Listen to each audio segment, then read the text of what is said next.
परिश्रम। समणपुर गांव में श्यामराव नामक किसान रहता था। उसके 4 बेटे थे।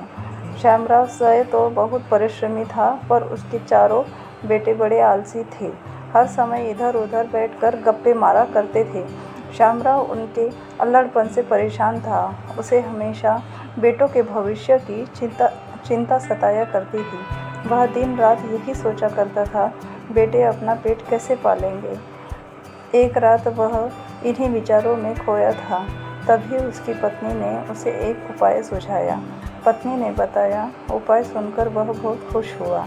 अगली सुबह श्यामराव ने अपने चारों बेटों को बुलाकर कहा, मैं और तुम्हारी माँ अब बूढ़े हो गए हैं। हम दूर यात्रा पर बुद्ध गया जा रहे हैं। मैंने खेत में धन गाड़ कर छुपा रखा है। यदि कोई ज़रूरत पड़े तो उसे निकाल कर उपयोग कर लेना। गड़े हुए धन की बात सुनकर बेटे खुश हो गए और उन्होंने अपने पिताजी को खुशी खुशी यात्रा पर जाने के लिए कह दिया। वे मन ही मन खुश हो गए कि अब कुछ दिनों तक पिताजी का बंधन भी उन पर नहीं होगा। माँ बाप के जाने के बाद कुछ दिनों तक तो सब कुछ सामान्य चलता रहा, पर उसके बाद पास का धन और घर का अनाज समाप्त होने लगा। अब चारों भाइयों को चिंता हुई। उन्हें अपने पिताजी की बात याद आ गई कि ज़रूरत पड़ने पर खेत में गड़ा धन निकाल लेना।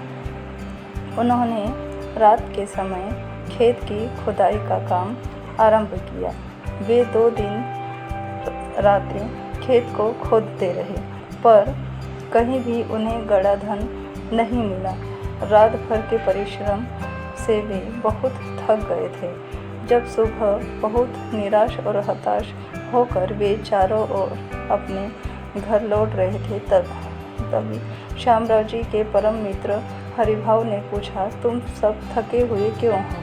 कारण जानने के बाद हरिभाव ने उन चारों को सलाह देते हुए कहा, तुम लोगों ने खेत को खोद ही दिया है, तो अब उसमें बीज भी बो दो। अपनी की हुई मेहनत व्यर्थ न जाने दो। चारों भाइयों को बात समझ आ गई। उदास चेहरों पर कुछ करने का उत्साह जाग गया। उन्होंने हरिभाव के कहे अनुसार ही किया। खेत में नन्हे नन्हे अंकुर निकल आए। उन चारों ने के चेहरे पर खुशी की लहर छा गई। बुआई करने लगे। कुछ समय बाद फसल बहुत अच्छी हुई। हरिभाव काका को धन्यवाद देकर वे फसल को बाजार में बेचने के लिए ले जाने की तैयारी में जुट गए। उसी समय बुद्ध गया की यात्रा से श्यामराव और उसकी पत्नी लौट आए। माता पिता के आते ही बेटों ने उनके चरण स्पर्श किए। गाड़ी में लदे अनाज के बोरे देखकर श्यामराव ने कहा, अब तुम्हें खेत में गड़े धन का राज समझ में आ गया होगा।